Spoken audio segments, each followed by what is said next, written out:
some American somewhere, confident only in the revelations that await. The idea was mad, farcical, quixotic, so I agreed to do it. For the last 3 years, I had been happily roaming Gotham while writing a twice-weekly column for the New York Times called About New York. But a temporary assignment to cover the aftermath of Hurricane Katrina in 2005 had given me a glimpse of the larger American story. I chronicled the Gulf Coast communities immersed in mucky black waters, the roads scarred by the hulls of ships storm-muscled onto land, the telltale markings on shotgun house doors indicating date of search and number of bodies found. I had seen these somber symbols before on Lower Manhattan brick and steel. A defining moment came when the Times photographer Nicole Bengevino and I spotted a dead body on a downtown New Orleans street, its feet jutting from a wet blue tarp surrounded by traffic cones. We watched as 6 National Guardsmen strode up to the corpse, 2 blessed themselves, 1 took a snapshot, and all walked away. Shaken by what we had seen, Nicole and I drove on to record other dystopian moments under the hot September sun. With the body still there when we returned in the evening, I reported the situation to a Louisiana state trooper. He explained that he was the one who had placed those traffic cones around the body to keep some news truck from running over it. The next morning, the corpse still lay on the pavement, where it would remain through another hot day and into the dusk of another curfew. How could a corpse be left to decompose like carrion on a downtown street in a major American city? Would this dead black son of New Orleans have been left there for days if he had been white? Hunched over my laptop in the rental car, I wrote what I saw and felt. This was the moment that sparked the idea of a wandering national column.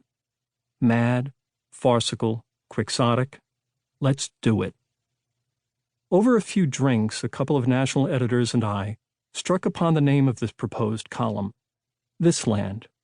I'd been raised on the words and music of Woody Guthrie, mostly through the muse of Pete Seeger, a secular saint in my boyhood home, and was perhaps a bit too proud that I knew the lesser-known lyrics to Guthrie's subversive masterwork, This Land is Your Land. You know, about the other side of that no trespassing sign saying nothing, that side that was made for you and me. So began more than a decade on the other side of that sign. Spurred by curiosity and, occasionally, the news, I have crisscrossed the country in a mostly whimsical endeavor that started toward the end of the presidency of Bush the Younger, spanned the entirety of Obama's 8-year presidency, and has dipped now into the startling era of Trump.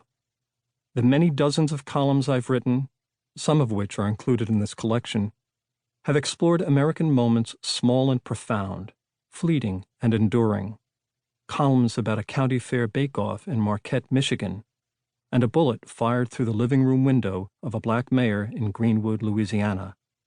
About the larger meaning of a knockdown telephone booth in Prairie Grove, Arkansas, and the economic struggles of a dairy farmer in Ferndale, California.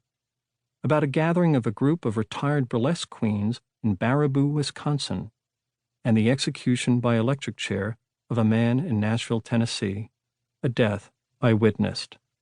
Filed from every one of the 50 states, these standalone dispatches also fit together, jigsaw-like, into an epic larger than their individual selves. But when combined, what were they telling me? What was the story?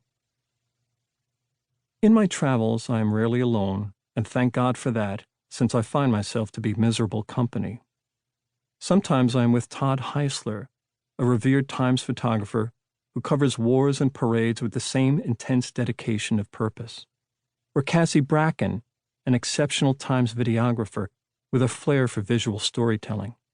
Often, the person beside me is Nicole Bengevino, whose empathy is evident with every click of her camera and who deserves national commendation for having put up with my road-weary crankiness.